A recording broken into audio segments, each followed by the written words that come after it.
Nuestro Señor Jesucristo nos mandó, leemos ahí en Juan 5:39, escudriñad las Escrituras, porque en ellas os parece que tenéis la vida eterna, y ellas son las que dan testimonio de mí. Cuando el apóstol Pablo escribió a los romanos, leemos allá en el capítulo 15 y versículo 4, precisamente hablando del mandamiento del Señor Jesucristo, y leemos, porque las cosas que se escribieron antes para nuestra enseñanza se escribieron, a fin de que por la consolación y la paciencia de las cosas, o de las Escrituras, perdón, tengamos esperanza. Entonces allí tenemos algo que el apóstol Pablo nos está aclarando y nos está diciendo que tenemos esperanza, tenemos consolación en esas Escrituras, tenemos esperanza en esas Escrituras. Así que vamos a mirar o a leer algo que está en el Antiguo Testamento y lo leemos allá en Levítico 6. Levítico 6 y versículo del 8 al 13, pero no vamos a leer todos los versículos del 8 al 13, vamos a leer el versículo 8. Dice: habló aún Jehová a Moisés diciendo: manda a Aarón y a sus hijos y diles, esta es la ley del holocausto. El holocausto estará sobre el fuego encendido sobre el altar toda la noche, hasta la mañana. El fuego del altar arderá en él. Luego en el versículo 12 dice: y el fuego encendido sobre el altar no se apagará, sino que el sacerdote pondrá en él leña cada mañana y acomodará el holocausto sobre él y quemará sobre él las grosuras de los sacrificios de paz. Versículo 13: el fuego arderá continuamente en el altar, no se apagará. Ese es nuestro tema. El altar, el fuego del altar no se apagará. Y el Señor Jesucristo nos manda que escudriñemos esas Escrituras. El apóstol Pablo nos dice que esas cosas que se escribieron antes, se escribieron para nuestra enseñanza, para que en la consolación y en la paciencia de estas Escrituras tengamos esperanza. Y entonces sería la pregunta sería entonces, ¿dónde está mi altar? ¿Mi altar dónde está? Aquí de entrada estamos leyendo que Dios instruye a Moisés para que Moisés enseñe a Aarón y a sus hijos todo lo que tiene que ver con el holocausto, que siempre debería de estar en el altar. 24 horas, ¿verdad? Noche y día habría siempre un holocausto, ¿verdad?, en el altar. La palabra holocausto significa consumición de todo, ¿verdad? Viene de dos palabras, o de dos palabras griegas, ¿verdad? Una de ellas es holos, holos, ¿verdad?, significa todo, y cautos, que significa quemado, todo quemado. Se tiene que quemar todo. Entonces, lo que miramos allí es que Moisés le está enseñando a Aarón, ¿verdad?, y sus hijos todo lo que tiene que ver con el holocausto, ¿verdad? Porque el holocausto, ¿verdad?, siempre había un sacrificio ahí en el altar. Continuamente, cada minuto estaba allí el cordero quemándose, todo, consumiéndose todo, porque se está llevando ese sacrificio hacia Dios. Entonces, ¿qué esperanza miramos en esa paciencia y en esa consolación de las Escrituras? ¿Verdad? Bueno, porque la pregunta es, ¿dónde está mi altar? ¿Qué estoy haciendo con mi altar? El altar, la palabra altar, tiene varios significados. Uno de ellos es lugar de la matanza, es decir, lugar donde se mata, en este caso, el animal. Pero también significa, y quizás sea el que más le miremos enseñanza, es el lugar, el altar es el lugar donde yo me encuentro con Dios. El altar es el lugar donde el hombre se encuentra con Dios. Así que, ¿dónde está mi altar? Vamos a ver tres puntos de esta plática, de esta enseñanza que Aarón recibió de Moisés, ¿verdad? El primero es el altar y su importancia, ¿verdad? La importancia del altar.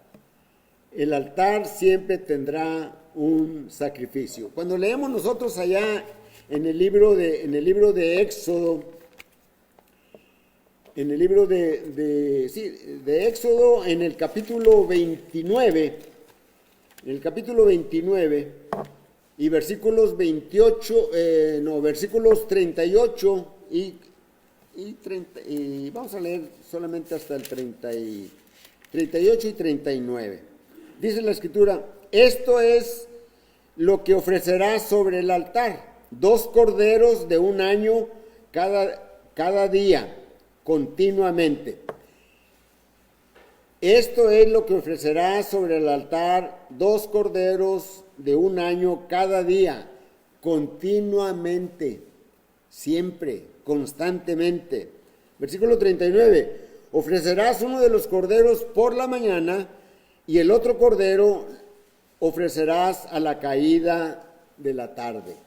Cuando ya se terminaba o cuando ya se extinguía lo que quedaba del cordero que se había sacrificado, entonces se ponía otro. Y aquí estamos mirando esa importancia, ¿verdad? Si es el encuentro del hombre con Dios, el holocausto era porque se está ofreciendo a Dios, ¿verdad? Se está ofreciendo a Dios de tal manera que Él lo recibe como en olor grato, ¿verdad? Y el lugar donde se había que sacrificar, ¿verdad?, tendría que ser un lugar elegido por Dios, ¿verdad? Porque en resumidas cuentas, ¿verdad?, el altar es fundamentalmente el centro de la religión judía. Y si miramos todos los vasos que componían o que estaban dentro, primeramente del tabernáculo y luego en el templo, el principal era el altar. Porque allí era donde el hombre se encontraba con Dios cuando llevaba su sacrificio. Entonces, esta era tan importante, ¿verdad?, que el pueblo de Israel en su idolatría dejó a Jehová Dios. creía que servía a Dios, ¿verdad? Y de tal manera que el reino fue dividido, y el reino del norte y el reino del sur, Judá e Israel, así se denominaban esas dos partes del reino de Israel, ¿verdad? El reino del norte y el reino del sur, llamado Judá. Bien, en una ocasión Acab trajo mucho énfasis para que hubiese idolatría, para que el pueblo adorase a Baal, de tal manera que Elías, un profeta de la ciudad de Tisbi, les pronostica sequía por 3 años, ¿verdad? Y durante esos 3 años el pueblo de Israel sufrió, no llovían, se morían los animales, y Acab anda buscando para matar a Elías, ¿verdad? Por fin Elías se encuentra con un siervo de Acab y le dice que se junten, y se juntan allá en el monte Carmelo. Y le dice, esto sucede allí, o lo leemos en el libro Primero de los Reyes, capítulo 18, y casi todo el capítulo 18 y 19, ¿verdad? Porque ahí hay un altar que edifica Elías. Y Elías le dice a Acab, ¿verdad? Y dice Elías: reúne al pueblo de Israel, tráete tus 450 profetas de Baal, y ya cuando están ahí en el monte Carmelo, Elías le dice a Acab y al pueblo y a los profetas: ¿hasta cuándo claudicaréis entre dos pensamientos? Si Jehová es Dios, seguidle, adórenle. Si Baal es Dios, síganlo. Y luego les propone para que allí mismo se decida quién es el verdadero Dios, si Baal o Jehová. Y proponen dos toros, ¿verdad? Y los 450 profetas de Baal lo preparan, el animal, ¿verdad? Y lo están allí, pues yo creo que quemando, ¿verdad? O ofreciéndoselo a Baal, y andan ahí gritando, ¿verdad? Y sajándose, haciéndose heridas, y gritando y aullando, y Baal responde, y pues nunca respondió Baal, ¿verdad? Y Elías pues se burló de ellos, ¿verdad? Grítenles más fuerte porque a lo mejor no los oye, o está de viaje, o está dormido, y etcétera, etcétera. Y total llega el tiempo en que no hay respuesta de Baal, y entonces Elías dice: ahora me toca a mí. Escoge él 12 piedras, una piedra por cada uno de los hijos de Jacob, ¿verdad? Y erige un altar. Ya cuando lo tiene preparado, mata al animal y lo acomoda en el altar, y luego les dice: traigan agua, ¿verdad? Y viértanla sobre el altar, ¿verdad? Sobre el animal, allí ya estaba destazado. Y le hizo incluso hasta como un caminito allí alrededor, ¿verdad? Donde caía el agua, ¿verdad? Y sobre la leña y todo, ¿verdad? Y luego pues ya cuando llenan de agua prácticamente todo ese altar, entonces dice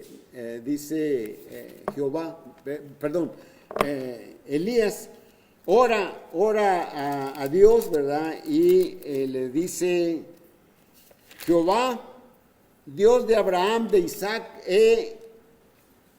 y de Israel. Esto lo encontramos ahí en el primer libro de Reyes, capítulo 18 y versículo 36, ¿verdad?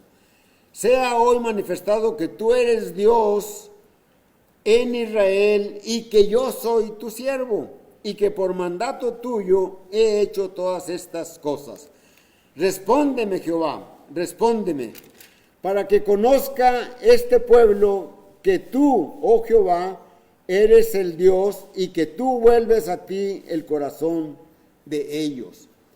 Luego el versículo 38 dice, entonces cayó fuego de Jehová y consumió el holocausto, la leña, las piedras, el polvo, y aún lamió el agua que estaba en la zanja. Viéndolo todo el pueblo se postraron y dijeron, Jehová es el Dios, Jehová es el Dios. Y allí después toman a los 450 falsos profetas, ¿verdad? Eran israelitas, ¿verdad? Y son degollados, ¿verdad? Miramos entonces aquí, ¿verdad?, que nos da una idea, ¿dónde está mi altar? ¿Dónde está tu altar? Uno de los significados de altar significa el encuentro o donde yo me encuentro con Dios. Altar donde el hombre se encuentra con Dios. ¿Dónde nos encontramos nosotros con Dios? Y si yo preguntara eso, la respuesta de ustedes sería, bueno, pues en la oración, ¿verdad?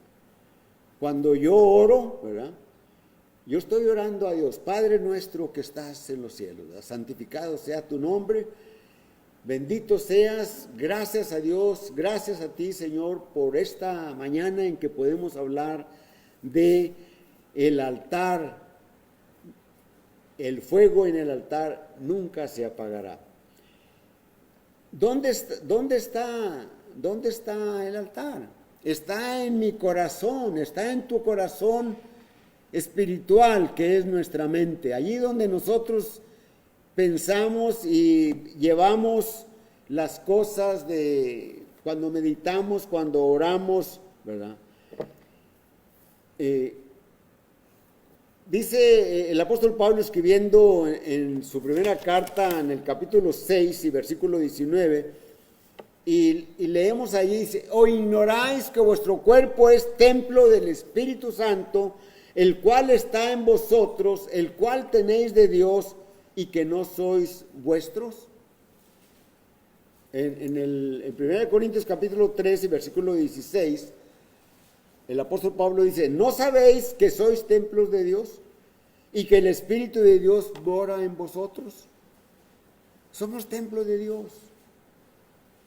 Y en el templo de Dios es donde adoramos a Dios, donde clamamos a Dios, donde vamos a Dios, donde meditamos en Él. Romanos capítulo 8 y versículo 9 dice, mas vosotros no vivís según la carne, sino según el Espíritu, si es que el Espíritu de Dios mora en vosotros. Y si alguno no tiene el Espíritu de Dios o el Espíritu de Cristo, no es de Él, no es de Él. Entonces, miramos, ¿verdad?, que en el altar Moisés enseñó a Aarón y a sus hijos lo que deberían de ofrecer. Esto es lo que ofrecerás sobre el altar: 2 corderos de 1 año cada día, continuamente. Ofrecerás uno de los corderos por la mañana y el otro cordero lo ofreceréis al caer la tarde. El apóstol Pablo dice en 1 Tesalonicenses capítulo 5 y versículo 17, orad sin cesar. Cuando nosotros estamos, ya no necesitamos matar un toro o un cordero y ponerlo en un asador para que se queme y se consuma a Dios, no, ¿verdad? Hemos mencionado en muchas ocasiones que el Antiguo Testamento, ¿verdad?, es como si fuera un cúmulo de parábolas en el que nosotros vamos a sacar una verdad espiritual. El Señor Jesucristo dijo, escudriñad las Escrituras, porque en ellas os parece que tenéis la vida eterna, y ellas son las que dan testimonio de mí. Y cuando seguimos las instrucciones de nuestro Señor Jesucristo, podemos encontrar al Señor, podemos encontrar a Cristo en las Escrituras, podemos encontrar la salvación, podemos encontrar la misericordia de Dios, podemos encontrar la iglesia de Dios en alguna figura, en el Antiguo Testamento, como en el arca del pacto, en el arca de Noé. Allí los que estaban dentro del arca de Noé estaban a salvo, los que estaban fuera estaban perdidos. Y la verdad para nosotros es que los que se encuentran en Cristo, los que están en la iglesia, los que han sido bautizados, los que han sido añadidos por el Señor, están salvos. Los que no han obedecido el Evangelio están fuera de la iglesia, no están salvos. Entonces encontramos nosotros que el sacrificio continuo debe de ser aquí en mi altar, en mi corazón espiritual. Oro a Dios, oramos a Dios, le damos gracias cada día por las bendiciones que Él nos da, por la vida, por todas las cosas que participamos en la familia, en su palabra, en la iglesia cuando nos reunimos. Gloria a Dios por ello.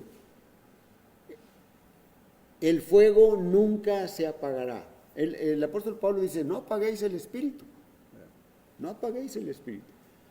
Porque el espíritu debe estar avivado. Entonces, miramos el altar y su importancia.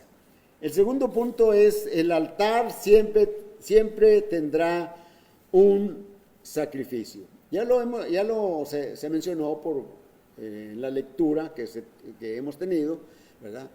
En la mañana cuando amanecía se ponía un cordero de 1 año sin defecto, macho, y se preparaba y se consumía allí.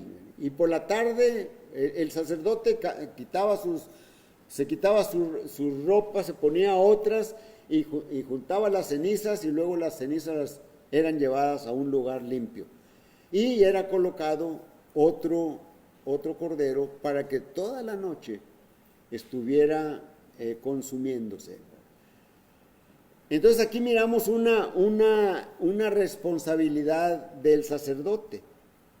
Se ofrecía un holocausto a Dios sobre el altar, y lo mismo se hacía al caer el sol. Pero en nuestra vida como cristianos, ¿cómo podemos aplicar esto? Bueno, la Escritura nos dice que nosotros nos debemos de ocupar de nuestra salvación. ¿Qué es lo que hacía el sacerdote levita o arónico? ¿Qué es lo que hacía? Para que no se apagara el fuego del altar, tenía que estar poniendo leña y removiéndola para que siguiera encendido. Nosotros tenemos que avivar nuestro espíritu o pedirle a Dios que lo avive. Avivar significa eso, ¿verdad? Mover, como los varones y algunas varonas, ¿verdad? Cuando preparan carne allá en el asador, ¿verdad? Le mueven a las brasas, ¿verdad? Eso es avivar, ¿verdad? Eso es avivar. Pero dice el apóstol Pablo, escribiendo a los Filipenses en el capítulo 2 y versículo 12, dice: por tanto, amados míos, como siempre habéis obedecido, no como en mi presencia solamente, sino mucho más ahora en mi ausencia, ocupaos en vuestra salvación con temor y temblor. Ocupaos en vuestra salvación con temor y temblor. Debemos de ocuparnos de nuestra salvación. ¿Cómo vamos a ocuparnos de nuestra salvación? Hay muchas maneras de hacerlo. Hay varias maneras. Está orar a Dios y pedir: quita, Dios y Señor nuestro, quita este espíritu entenebrecedor de mí, para que no tenga esos pensamientos, ¿verdad?, que no deben de estar aquí, pero ahí están porque Satanás está tratando de hacernos caer. Pero el apóstol Pablo dice en 1 Timoteo capítulo 4 y versículo 13: entre tanto que voy, ocúpate de la lectura, de la exhortación y la enseñanza. Versículo 15 y 16 de 1 Timoteo 4. Dice, ocúpate en estas cosas, permanece en ellas. ¿Se fijan la similitud? El fuego nunca se apagará. ¿Por qué no se va a apagar el fuego allá en el altar de Aarón? Porque se está, más bien en el altar de Jehová, porque se está avivando, se está añadiendo leña para que haya más brasas, para que pueda más consumir el holocausto. Necesitamos leer más las Escrituras. ¿Para qué? Para que tengamos más en nuestra mente. Eso es avivar nuestro altar, porque nuestro altar está en nuestro corazón espiritual, que es la mente. Ocúpate en estas cosas, permanece en ellas, para que tu aprovechamiento sea manifiesto. Cuando más sabemos de las Escrituras, se manifiesta más eso en derredor nuestro. Cuando alguien nos pregunta algo, sabemos que hay algunas preguntas que de repente no las podemos responder. Necesitamos estudiar esas cuestiones que surgen cuando alguien viene con esas preguntas. Ocúpate en ellas para que tu aprovechamiento sea manifiesto a todos. Ten cuidado de ti mismo y de la doctrina. Ten cuidado de ti mismo y de la doctrina. Dice, persiste en ello. Otra vez, persistir, permanecer, ser fiel. Echarle leña al fuego para que siga siempre allí el fuego. Estar orando siempre. Estar en las cosas de Dios. Quitar las cosas que nos estorban. Dice, si haces esto, dice el apóstol Pablo al final del versículo 16, haciendo esto, dice, te salvarás a ti mismo y a los que te oyeren. O es decir, a los que hagas influencia sobre ellos. Si yo me porto de una manera, ¿verdad? Los que están los que están a mi cuidado, ¿verdad? En la familia, por ejemplo, pues van a seguir mis enseñanzas, van a seguir tus enseñanzas, tus hijos, tus nietos, nuestros sobrinos, van a seguir. ¿Por qué? Porque si persistimos en ello, como una costumbre. Alguien me preguntó en una ocasión, ¿verdad? ¿Por qué les das dinero a tus nietos? Y les digo, cuando estaban chiquitos, ¿verdad? Les daba $2. Dice, one for God, one for you. ¿Ok? Entonces, ellos empezaban daban su $1, o sea, daban el 50% de sus ganancias. Pero no es la cantidad aquí, ¿verdad? Sino la enseñanza, ¿verdad? Que aprendan a ofrendar. Y una hermana me preguntó, ¿verdad? Le digo, lo hago por esto, ¿verdad? Oh, que está bien, ¿verdad? Porque si no los enseñamos, ¿verdad? Pues se van a volver manirrotos para eso, ¿verdad? Manirrotos significa codos, sin agraviar a ninguno de Monterrey, ¿verdad? Dar poquito, ¿verdad? Y aquí hay 4 de Monterrey. ¿Verdad? Entonces, ocupémonos de eso. El apóstol Pablo está diciendo, entre tanto que voy, ocúpate en la lectura, la exhortación, la enseñanza, ocúpate en estas cosas y permanece en ellas, para que tu aprovechamiento sea manifiesto. Entonces, si les enseñamos a orar, ¿verdad? Por ejemplo, cuando comemos juntos, ¿verdad? Le decíamos ahora va a orar Ethan. Y decía 4 o 5 palabras, ¿verdad? Y ya, en Jesus' name, amén, ok. Pero después, conforme fue pasando el tiempo, fue creciendo, sus oraciones ya eran más fluidas, ¿verdad? Ya mencionaba otras cosas. A veces la mamá le decía, acuérdate de tu abuelita, acuérdate de esto, ¿verdad? Y lo mencionaba, está enfermo. Ustedes recuerdan cuando una de las hijas de Trey estaba enferma del corazón, ¿verdad? Y Ethan, ¿verdad? Se oró por ella. Gloria a Dios, hay que tener siempre un sacrificio en nuestro altar. Constantemente. ¿Por qué? Porque así nos lo está enseñando esta escritura del holocausto. Está constantemente ahí.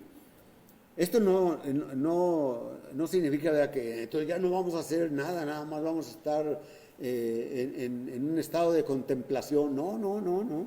¿Verdad? Cada quien tiene su trabajo, ¿verdad?, en la oficina, en la escuela, en el hospital, en el mercado, en donde sea. Pero la escritura nos dice, ¿verdad? El hermano también estaba mencionando algo en la clase, ¿verdad? Las consecuencias, ¿verdad?, de estar en una cosa y cuáles son las consecuencias. Ser buen hijo, ser buen padre, ser buen hermano, ser buen esposo, ser buena esposa, ser buen trabajador. La escritura encierra toda la actividad que puede tener el hombre y nos enseña, y el apóstol Pablo exhorta: hagan las cosas como si fueran para el Señor, no para ese patrón que es muy regañón, ¿verdad? Hazlo como si fuera para el Señor, ¿verdad? ¿Por qué? Porque de esta manera vas a manifestar lo que está diciendo el apóstol Pablo aquí en Timoteo, ¿verdad? Para que tu aprovechamiento sea manifiesto a los demás, ¿verdad?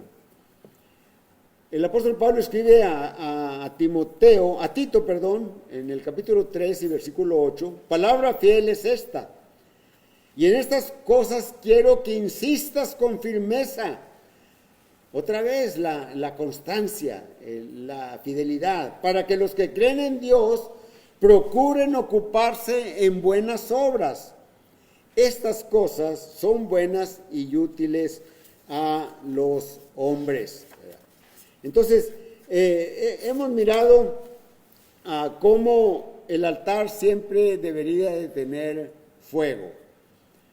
Miramos primero la importancia del altar. El segundo punto, el altar siempre debería tener un sacrificio.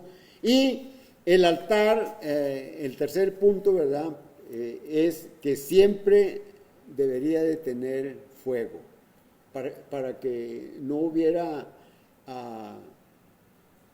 ya no hubiera más sacrificio, ya no hubiera más holocausto. El holocausto no se terminó porque no hubo más fuego, ¿verdad? Entonces, eso nos enseña una responsabilidad a nosotros. ¿Cuál era la responsabilidad de los sacerdotes?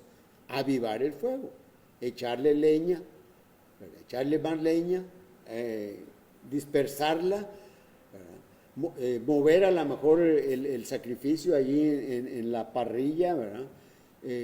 Etcétera, ¿verdad? Estar ocupados en ello.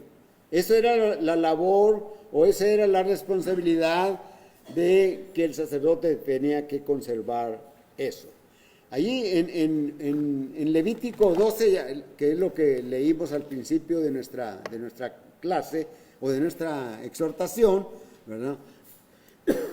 Perdón. Dice el versículo 12 de Levítico 6: y el fuego encendido sobre el altar no se apagará, sino que el sacerdote pondrá en él leña cada mañana y acomodará el holocausto sobre él y quemará sobre él las grosuras de los sacrificios de paz. Versículo 13: el fuego arderá continuamente en el altar y luego da énfasis, no se apagará. Hermanos, nuestro sacrificio debe ser constante. No debe de apagarse el fuego. El apóstol Pablo escribió a los romanos en el capítulo 12, versículo 1 y 2, ¿verdad? Así que, hermanos, os ruego por las misericordias de Dios que presentéis vuestros cuerpos en sacrificio vivo, santo, agradable a Dios, que es vuestro culto racional. No os conforméis a este siglo, dice el apóstol Pablo, sino transformaos por la renovación de vuestro entendimiento. Tenemos que estar constante en eso. Tenemos que hacer la parte del sacerdote, avivar el fuego. El fuego, ¿verdad? Es un símbolo, o es en el Antiguo Testamento, ¿verdad? Es símbolo de la consagración y el fervor de el servidor de Dios, del siervo de Dios. ¿Se acuerdan ustedes en Pentecostés, ¿verdad? Cuando en el libro de los Hechos, capítulo 2, ¿verdad? Y versículo 1 y 2 y 3, ¿verdad? Dice, cuando llegó el día de Pentecostés, estaban todos unánime juntos, ¿verdad? Y de pronto, dice la Escritura, vino del cielo un estruendo como de un viento recio que soplaba y el cual llenó toda la casa donde estaban sentados. Versículo 3, que es el que íbamos a ver. Y se le aparecieron lenguas repartidas como de fuego, asentándose sobre cada uno de ellos. Asentándose sobre cada uno de ellos. Entonces, debemos de saber o de pedir a Dios, ¿verdad? Para avivar el fuego, para conservarlo, es nuestra responsabilidad, no decir, ya me bauticé, ahora sí, ya, que Dios haga toda su obra en mí. No, es la parte mía es la que yo tengo que hacer. Dios ha hecho la parte más difícil para el hombre. El hombre le toca lo más fácil. Y siempre cuando digo lo más difícil para Dios y lo más fácil para el hombre, ¿verdad? Recuerdo cuando el Señor Jesucristo llegó con las hermanas, ¿verdad? Marta y María, cuando Lázaro estaba muerto, y que las lleva allí, o le dice, llévenme a la tumba, y lo llevan a la tumba, ¿verdad? Y luego, cuando están allí, el Señor dice, quiten la piedra, o remuevan la piedra. No, Señor, porque ya es de 4 días y ya hiede el cuerpo. Quiten la piedra. El hombre puede quitar la piedra, pero no puede sacar a Lázaro de los muertos. Dios hace la parte difícil. El Señor dice, Lázaro, ven fuera. Y Lázaro salió. Entonces, nosotros tenemos que hacer la parte que nos corresponde, que el fuego nunca se apague en nuestro altar. Y esto lo vamos a lograr solamente dedicándole tiempo a la oración, a la lectura, al entendimiento de la palabra, a todas las cosas que tienen que ver con Dios. Como dije hace unos momentos, no es nuestra vida una vida de contemplación solamente, no. También tienen las actividades, los maestros, las maestras, los trabajadores en el campo, en el taller, en la fábrica, en todas partes. Y allí van a hacer cada quien su parte, su responsabilidad. No apartarse. Dice en el Salmo 119 y versículo 37, aparta mis ojos que no vean la vanidad. Avívame en tu camino. Avívame en tu camino. Habacuc dice en el capítulo 3 y versículo 2, casi es una oración que está haciendo por el pueblo de Judá por causa de los babilonios, ¿verdad? Oh Jehová, he oído tu palabra y temí. Oh Jehová, aviva tu obra en medio de los tiempos. En medio de los tiempos, hazla conocer. En la ira, acuérdate de la misericordia. Yo creo que hace año y medio atrás, ¿verdad? Cuando empezó la pandemia, ¿verdad? Y cuando dejamos de reunirnos, ¿verdad? Que dejamos de reunirnos en el edificio, teníamos reuniones virtuales, ¿verdad? En la casa, cada quien. Y allí sin querer hacíamos esta oración sin saber incluso, la oración de Habacuc. Orábamos y oíamos muchas oraciones de distintas personas en distintos lugares de Monterrey, de México, de Estados Unidos, ¿verdad? Dios, permítenos reunirnos como antes lo hacíamos. Y esto es lo que está diciendo Habacuc. Es lo que está él diciendo, ¿verdad? Oh Jehová, he oído tu palabra y temí.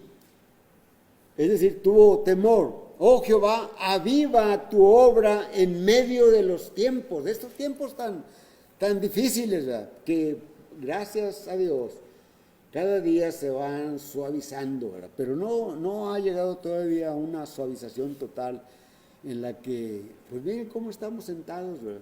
Separados, ¿verdad? Y con nuestro cubrebocas, ¿verdad? Aviva tu obra. Pablo le escribe a Timoteo en su segunda carta. Pablo está ya para morir. En unos días más lo van a crucificar o a matar. No sé de qué manera moriría el apóstol Pablo.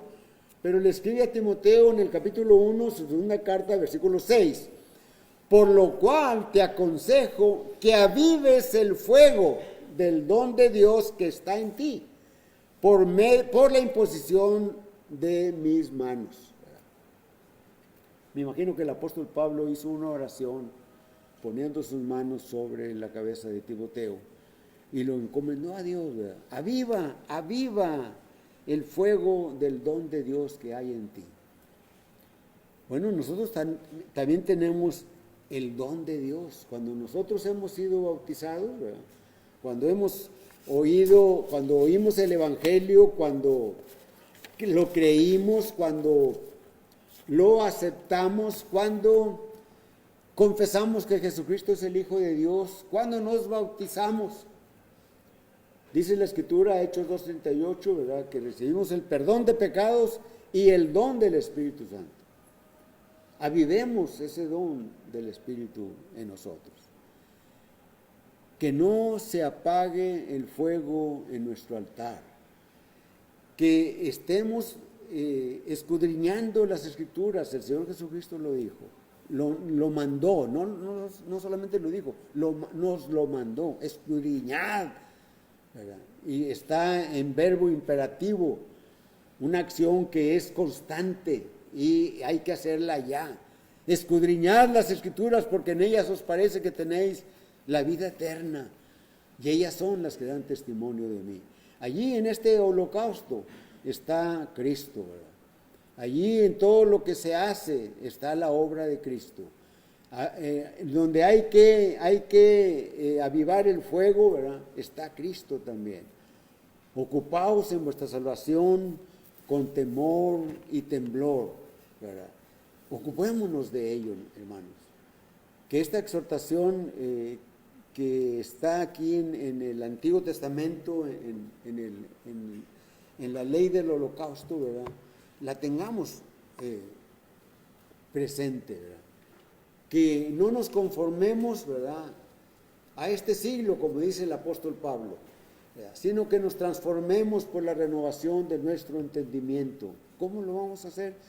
orando, escudriñando las Escrituras, teniendo comunión unos con otros, reuniéndonos, teniendo las reuniones en la iglesia, siendo fiel a Dios no solamente aquí, sino allá afuera, en nuestra vida de cada día. Así que has oído el Evangelio, necesitas, lo crees probablemente, te arrepientes, no lo sé, necesitas arrepentirte, necesitas confesar a Cristo y pasar y confesar, decir desde tu lugar si quieres, creo que Jesucristo es el Hijo de Dios, me arrepiento de mis pecados. Y allá hay agua, dijo el eunuco, allá hay agua, ¿qué impide que yo sea bautizado? Si crees de todo corazón, bien puedes. Vamos a cantar un himno, la invitación es la predicación de la palabra.